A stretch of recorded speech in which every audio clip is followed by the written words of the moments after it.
Welcome to the Madison Miller Podcast special edition show, as we will solely recap the 2021 NBA trade deadline day action.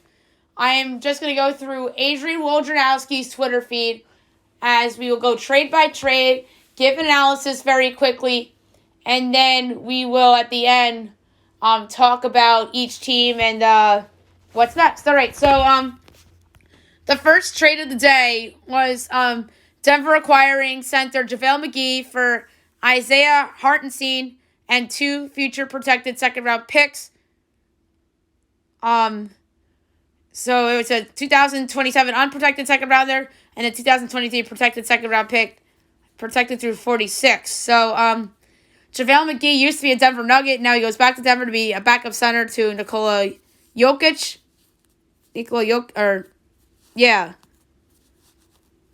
To the Joker. So, Nikola Jokic gets a backup center in JaVale McGee, and Cleveland gets some assets for him. So, McGee, I think, will really help Denver in his second stint there, as he can come off the bench and help you rebound and whatnot. And then at 11:02 a.m., news breaks that Orlando was trading Nikola Vucevic and Al-Farouq Aminu to Chicago.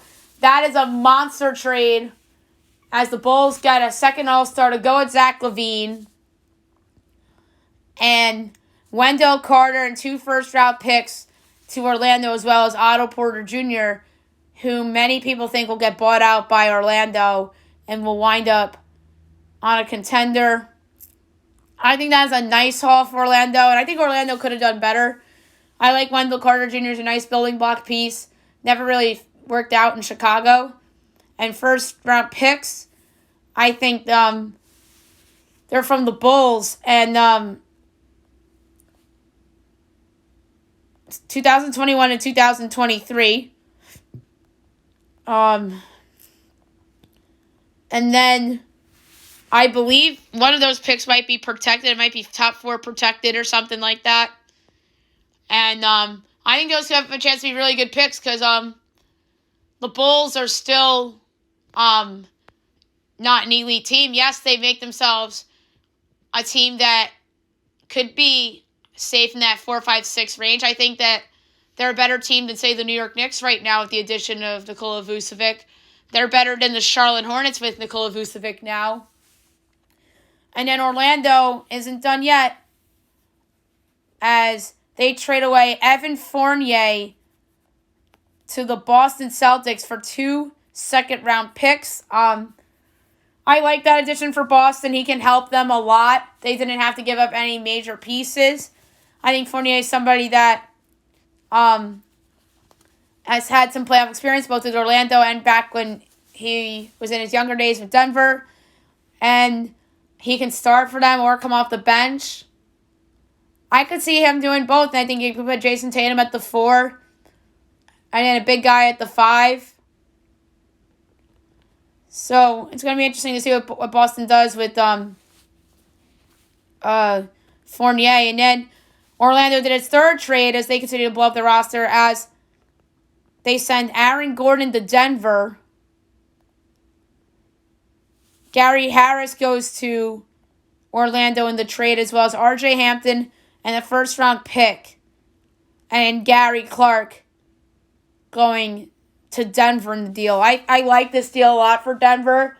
I think they needed a stretch 4 that could play with Jokic. I like this deal a lot. So they would have now Murray, Jokic, Gordon, Will Barton. And then I know they lose a wing there with, obviously they lose the wing with Gary Harris. And then Gary Clark's in this deal as well. So Denver is trading a protected 2025 first-round pick in this deal. Sacramento trades Nemanja Bjelica to the Heat, as Miami sends back Mo Harkless and Chris Silva to the Kings. Okay haul for Bajika, who's a role player. Bajika's really going to help Miami with the 3-ball. And then a big 3-way trade.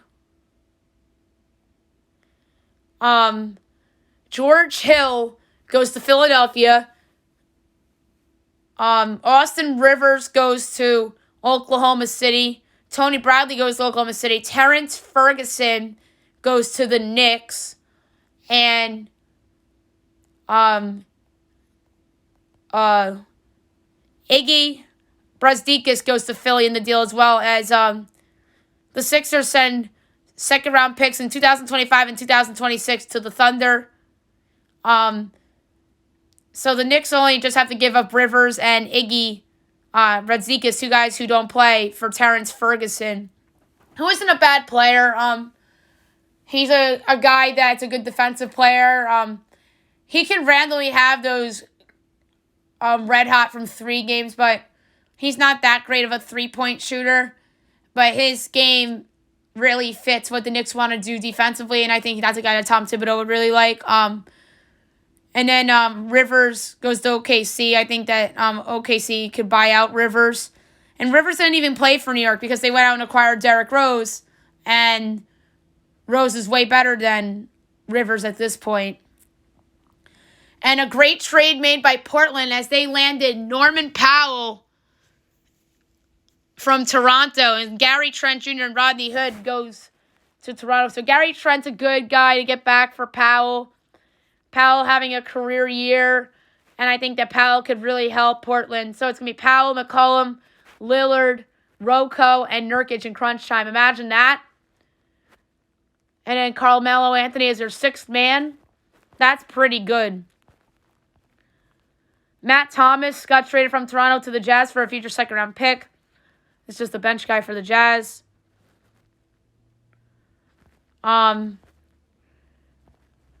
And then the Hawks traded away Rajon Rondo to the Clippers for Lou Williams. So that's interesting. And 2 future second-rounders to the Hawks in the deal as well. I like this deal for Atlanta, actually. Lou Williams, I think, could help them. Although he's had some bad history in the playoffs. Lou Williams is somebody that used to be on the Hawks a while back ago. And then I remember he got injured. And then hurt the Hawks a little bit. And then second-round picks and Lou Williams for Rondo, I think, is pretty good. And I think that Rondo could help the Clippers, but I don't know if he'll be as good as he was with the Lakers. And then Toronto traded Terrence Davis to Sacramento for a future second-round pick. Davis is a good young player. He'll help Sacramento. And then a big one, right after the buzzer, Houston trades Victor Oladipo to the Miami Heat, which is a big get for Miami. I think that he will really help them. And I don't think they gave up much for Oladipo either. Trying to find the package back.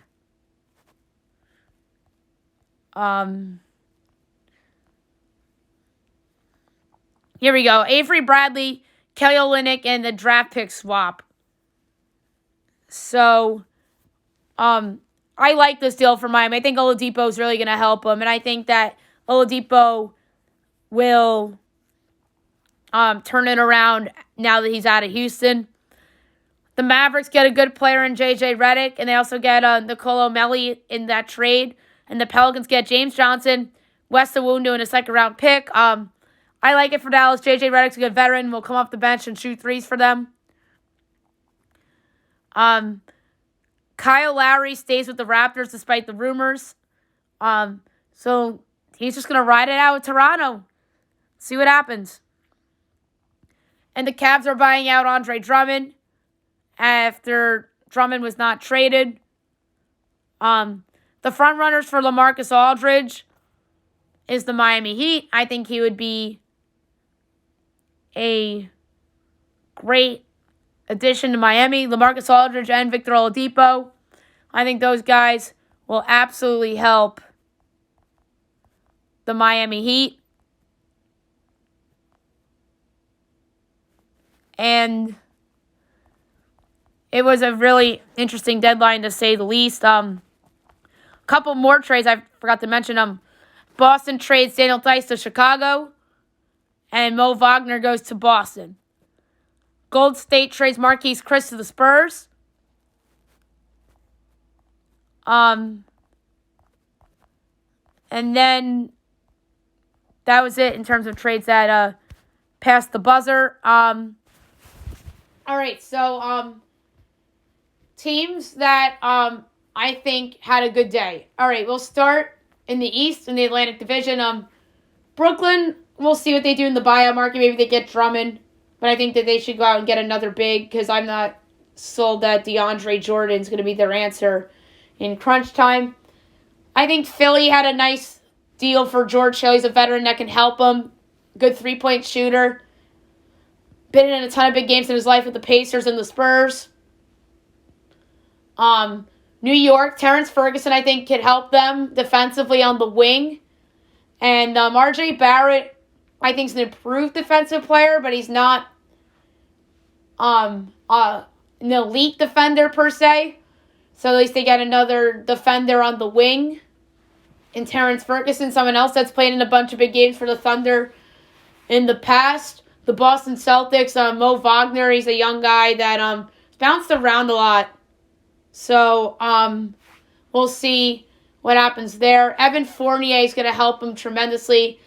Obviously, that's the big name that they get to fill that trade exception filler.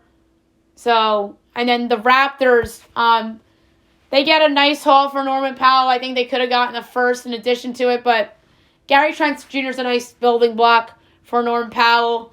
I obviously think that they should have gotten more for him, and I think they're going to regret not trading Kyle Lowry. It's just that I think they wanted too much for Lowry.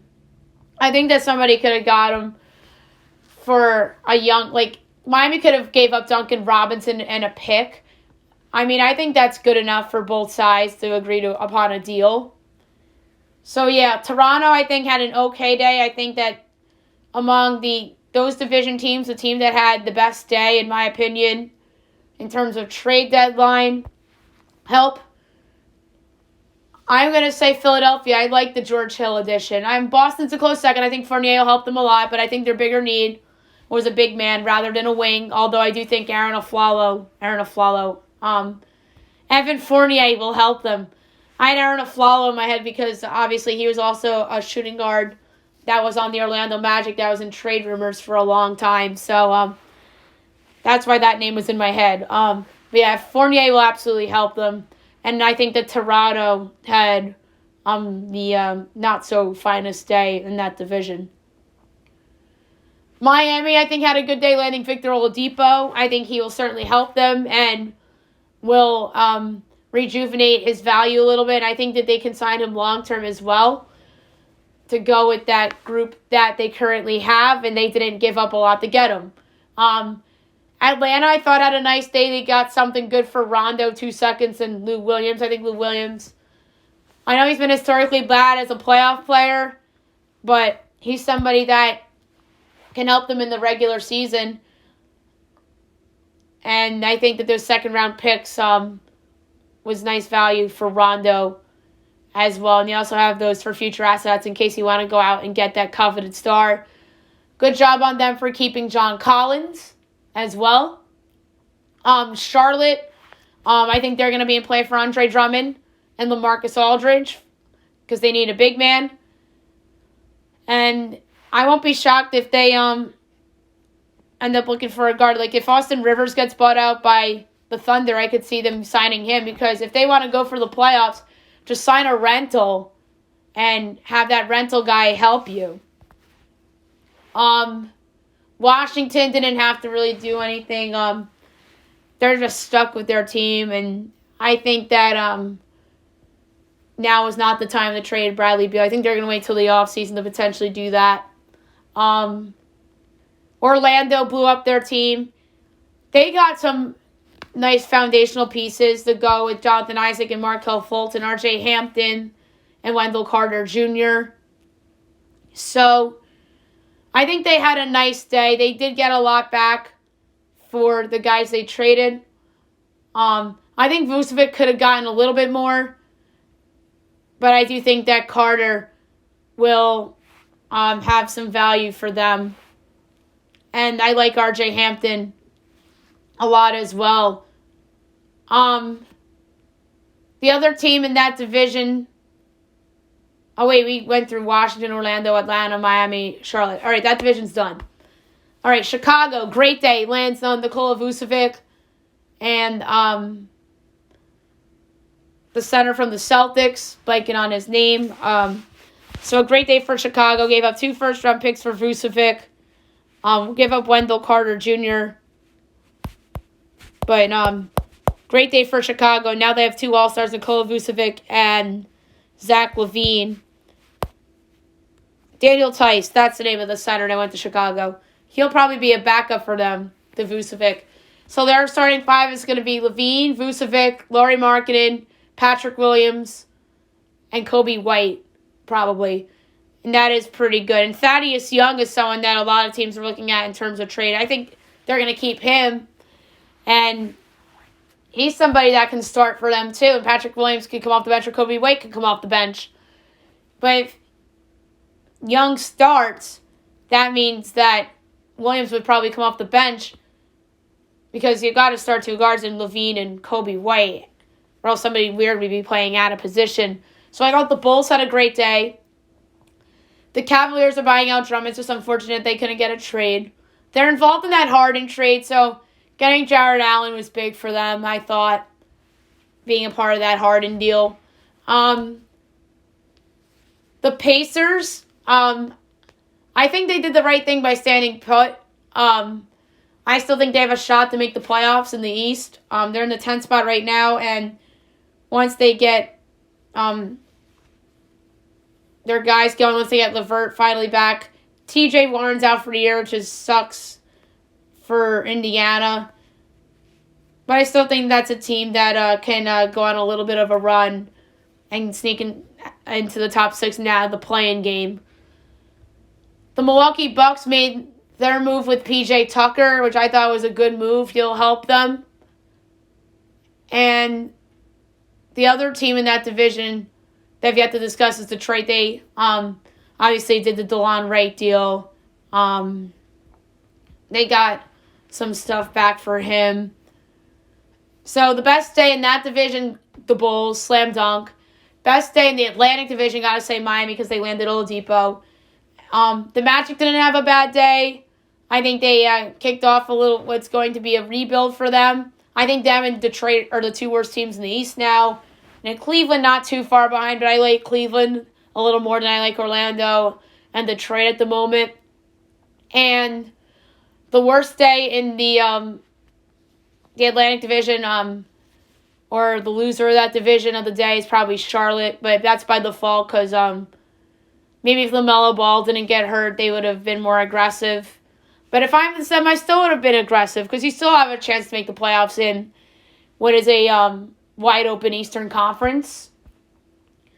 And then the loser in the Central Division, in my mind, has to be the Pacers. They lose T.J. Warren. Yeah, I think that they should be fine, but I think they could have replaced him with the rental. But they didn't. And I think they're going to be fine, though. Like they're the loser by default. Like Charlotte's the loser by default in the Atlantic Division because of no LaMelo Ball. All right, the Pacific Division. The Clippers obviously get Rondo. The Lakers, maybe they'll get a buyout guy. Maybe they'll get Drummond. They are in play for Lowry, but I guess it fell through. There's a lot of rumors with Golden State. The only thing they really did was trade away Marquise Chris. Sacramento,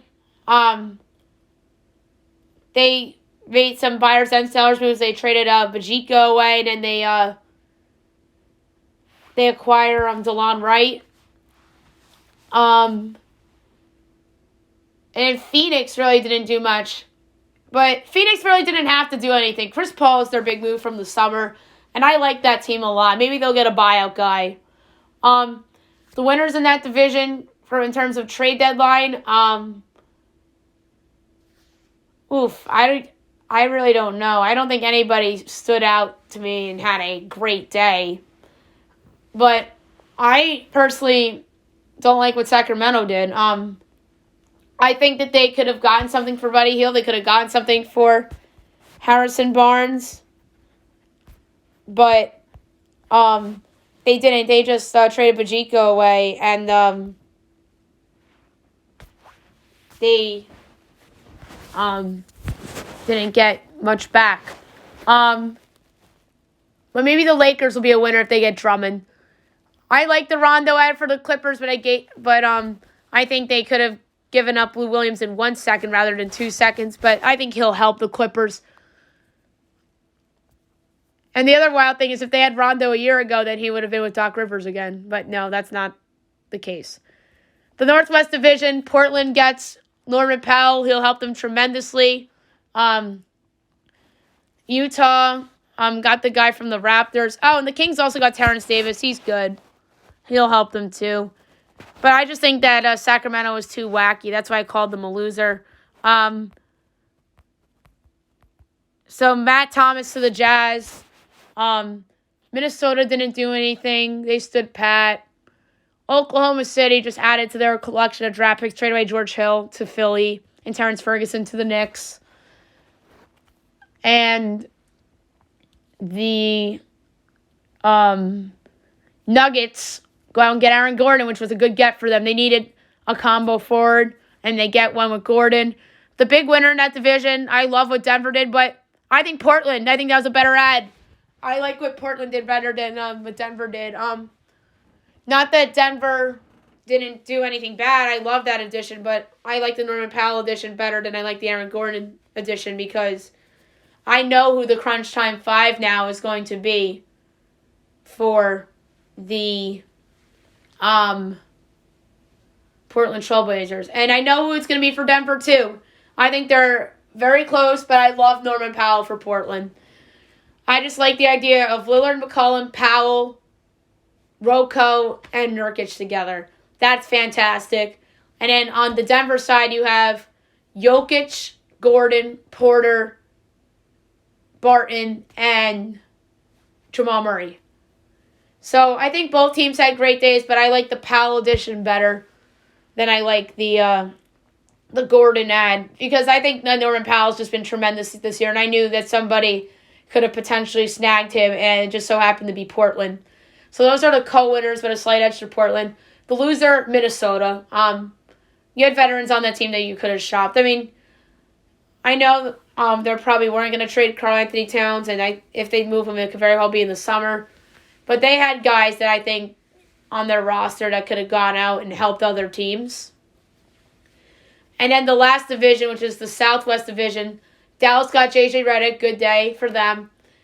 San Antonio got Marquise Chris, and they're going to buy out Aldridge. New Orleans trades away J.J. Redick, gets some stuff back. Didn't really do anything else. But I don't blame them for not doing anything else, quite frankly. The Rockets trade Oladipo. An okay haul back, but not really a special haul back. And then